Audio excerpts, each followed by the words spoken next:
अब बम से उड़ाने की अब बात आ गई है। तो जहां तक बम से उड़ाने की बात है, तो जो व्यक्ति कल बोल रहा है कि हमको बम से उड़ाने की धमकी मिली है, उनके साथ तो एक पर एक स्वतंत्रता सेनानी चलते हैं।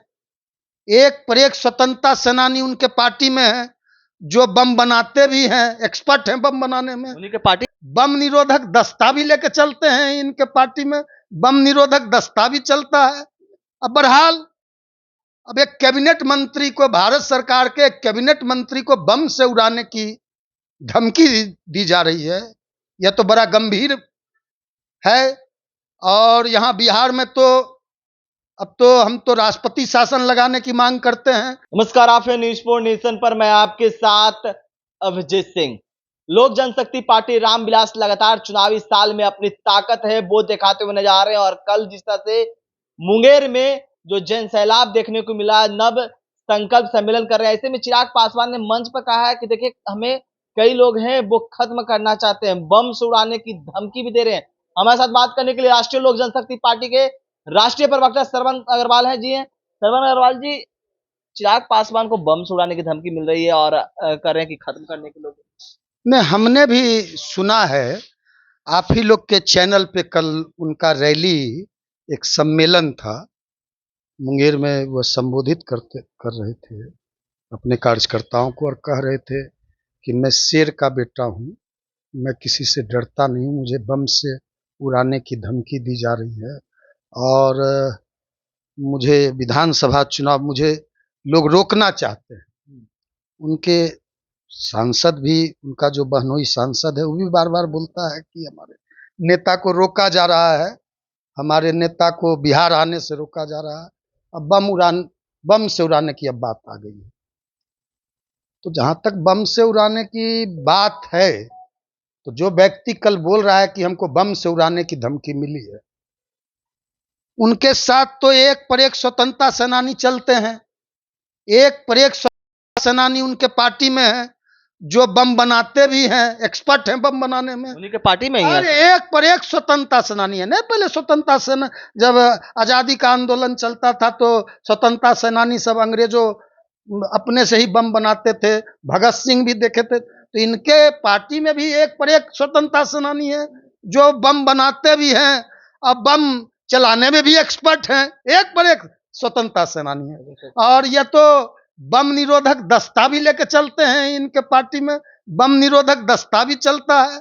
अब बहरहाल, अब एक कैबिनेट मंत्री को, भारत सरकार के एक कैबिनेट मंत्री को बम से उड़ाने की धमकी दी जा रही है।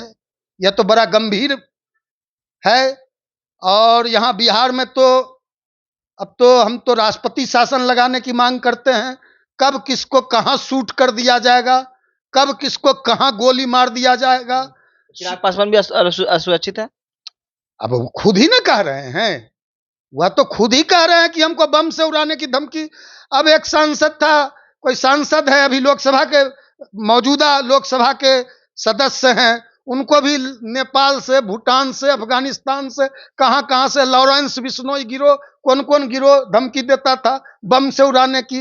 एक और भी एनडीए में ही शामिल है, उपेंद्र कुशवाहा जी, उनको भी हत्या करने की धमकी मिली थी। उन्हीं के पार्टी का कार्यकर्ता निकला, पुलिस ने जब उद्भेदन किया। तो यह तो बेहद ही गंभीर मामला है। और जनता दल यू के प्रवक्ता लोग तो कह रहे हैं, मुख्य प्रवक्ता कह रहे हैं कि उनको सुरक्षा वापस करनी चाहिए। कल तो सुरक्षा लिए हुए थे, पूरा देखा कि कल बहुत ज्यादा सुरक्षा। नहीं, हम तो मांग करते हैं। अब तो बिहार में चल पड़ा है, वर्तमान राजनीति में, मौजूदा राजनीति में एक फैशन चल पड़ा है, एक आवरण चल पड़ा है कि जिसकी जितनी बड़ी सुरक्षा, जिस नेता के काफिले में जितना Y+ है कि Z+ है, SPG है, जिसके काफिले में जितनी सुरक्षा की गाड़ियां, वह उतना बड़ा नेता। तो आजकल चल पड़ा है कि बम से उड़ाने की धमकी, हत्या करने की धमकी। क्या कहने का मतलब है, क्या लगता है वो अपने खुद से करवाते हैं, इस तरह की बात करवाते हैं? अब देखिए, इजराइल और ईरान में भी युद्ध चल रहा है ना। और रसिया और यूक्रेन में दोनों में करीब 3-4 साल से युद्ध चल रहा है, बराबर बमबाजी हो रही है। अब कहीं एक बम आके चिराग पासवान पे भी वहां से गिर जाए, ये भी हमको लगता है, इसकी भी आशंका है, संभावना है। तो सरकार, हम तो केंद्र सरकार से मांग करेंगे कि उनको एसपीजी की सुरक्षा दी जाए, जो प्रधानमंत्री जी को सुरक्षा मिलती है, या एक सुरक्षा और बनाया गया है अमित शाह जी के द्वारा। जो भाजपा में जाएगा, जो भाजपा में शामिल होगा, जिसको सुरक्षा लेना है, जनता जाए बाहर में, जनता असुरक्षित रहे, जनता को गोलियों से अपराधी भूंजते रहे, जनता, बिहार की जनता मौत की घाट उतारी जाए। यहां तो कोई सुरक्षित नहीं है, लेकिन नेताओं को सुरक्षा चाहिए तो उनको दिया जाए। एक स्पेशल गृह मंत्रालय ने एक नोटिफिकेशन किया है, वो आरएसएस के प्रमुख मोहन भागवत को भी मिल रहा है, योगी आदित्यनाथ को भी मिल रहा है, अमित शाह जी को भी मिल रहा है। एनएसजी का Z+ में एक एनएसजी कवर होता है, वह सुरक्षा उनको दी जाए। जब उनको बम, एक भारत सरकार के एक कैबिनेट मंत्री को बम से उड़ाने की बात कर रहा है, वह खुद बोल रहा है, इसकी जांच होनी चाहिए। कौन उनको, या तो जांच होना चाहिए। एफआईआर तो करवाया गया है, किसके खिलाफ एफआईआर किया गया है, कौन बम, या तो बहुत गंभीर मामला है, या तो भारत सरकार को, गृह मंत्रालय को। पासवान तो कह रहे हैं कि हमको खत्म करने की साजिश की जा रही है, कई अन्य दलों के द्वारा दबाने की कोशिश करी जा रही है, चिराग पासवान की लोकप्रियता बढ़ रही है। तो अरे चिराग पासवान किस पे हमलावर है? यहां नालंदा में एक सप्ताह पहले अन्नू पासवान, छोटी बच्ची की हत्या कर दी गई। हिमांशु पासवान, गरीब दलित का बेटा, नौजवान लड़का 18-17 वर्ष का, उसका अपराधियों के द्वारा हत्या कर दिया गया। एक मासूम बेटी कुढ़नी मुजफ्फरपुर में बलात्कार करके तलवार से हत्या कर दिया गया। कितने पासवान, कितने दलित, कितने गरीब, कितने पिछड़े, कितने शोषित, कितने वंचित मारे जा रहे हैं, उसमें चिराग पासवान की मुंह में दही जम जाता है। तो रहे हैं कि हमारे समाज के लोगों को मारे जा रहे हैं बिहार में, कानून व्यवस्था पर तो सवाल खड़े कर ही रहे हैं वो। यदि उसको अपने पासवान समाज की चिंता है, यदि उसको पासवान समाज की चिंता नहीं, यदि उनको बम से मारने की धमकी दी जा रही है, अपराध पे वो अपनी चिंता व्यक्त कर रहे हैं, और यह भी कह रहे हैं कि बिहार में अपराध जो बढ़ा है बेहद ही चिंता का विषय है।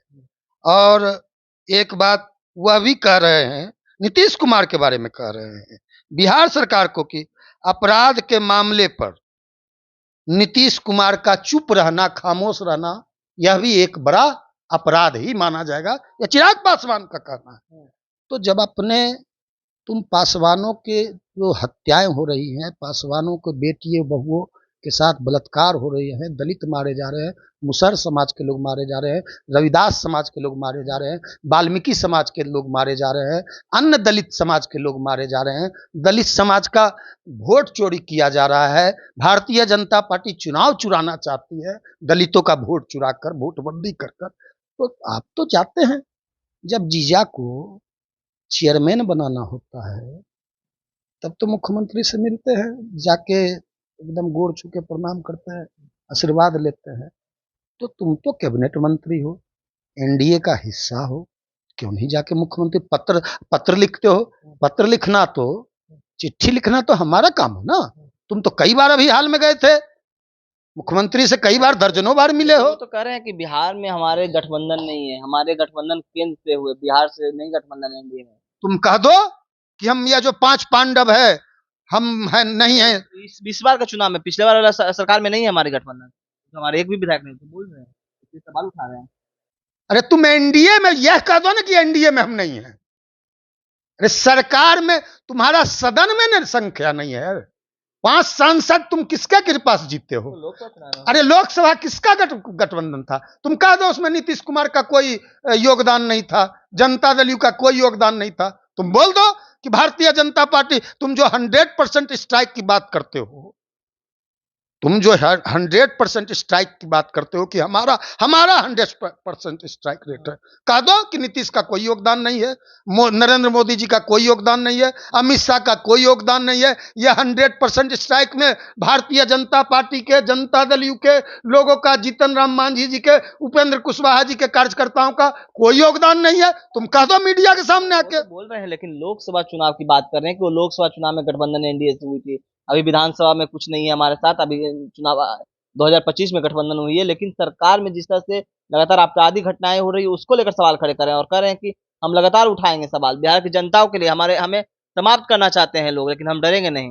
अरे कौन तुमको समाप्त करना चाह रहा है? कौन इसको समाप्त करना चाह रहा है? ये तो कल बोला मुंगेर में कि हमारा सामान, हमारा पार्टी तोड़ दिया, हमारा दिल्ली का घर खाली करा दिया, दिल्ली वाले हमारे घर से 12 जनपद से सब सामान उठा के फेंक दिया, मेरे पिता का फोटो फेंक दिया, अंबेडकर साहब का प्रतिमा फेंक दिया। तो कौन फेंका?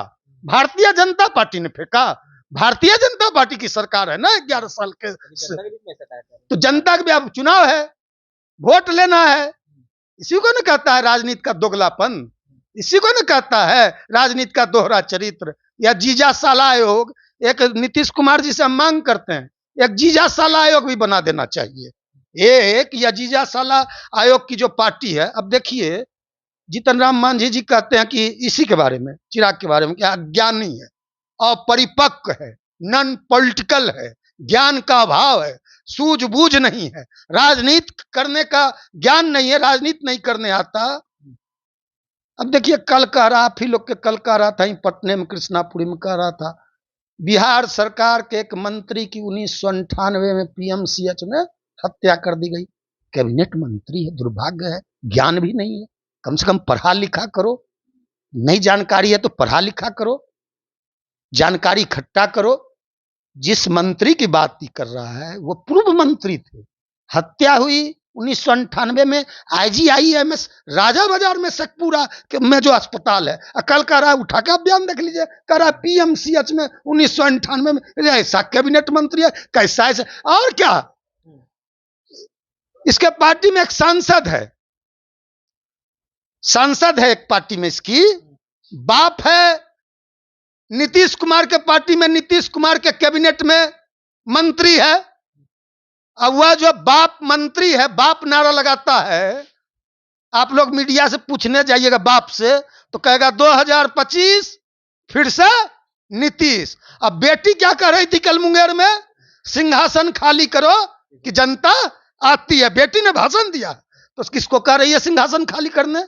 बाप कह रहा है नीतीश 2025 फिर से नीतीश। अब बेटी कह रही है चिराग पासवान। एक और सांसद है, कैसा कैसा मूर्ख अनपढ़ गवार लोग सांसद हो गया है, कह रहा है कि मैं ईश्वर की शपथ लेता हूं, आप लोग भी ईश्वर की शपथ लीजिए, इस बार चिराग पासवान को, ये तो पासवान चिराग, इसके पॉलिटिकल डीएनए की जांच होनी चाहिए। उस पर अरुण भारती ने कहा, इसका अरुण भारती कौन है, क्या है, बहनोई है, जांच होना चाहिए, बहनोई है कि क्या है, इसके भी सबके पॉलिटिकल डीएनए की। क्या कह रहा है? ईश्वर की, खगड़िया का सांसद है, ईश्वर की शपथ लो आप लोग, मैं भी ईश्वर की शपथ लेता हूं, इस बार चिराग पासवान को बिहार भवन भेजना है। अब बिहार भवन का कल भेजेगा, बिहार भवन में क्या करेगा? बिहार भवन में जाकर सफाई करेगा, झाड़ू पोछा करेगा। अरे ये ना कहता कि विधानसभा भेजना है। गजब हाल है भाई। तो आप सुन रहे थे राष्ट्रीय लोक जनशक्ति पार्टी के राष्ट्रीय प्रवक्ता सरवन अग्रवाल क्या कुछ कर रहे थे चिराग पासवान को लेकर। तमाम खबर न्यूज़ के साथ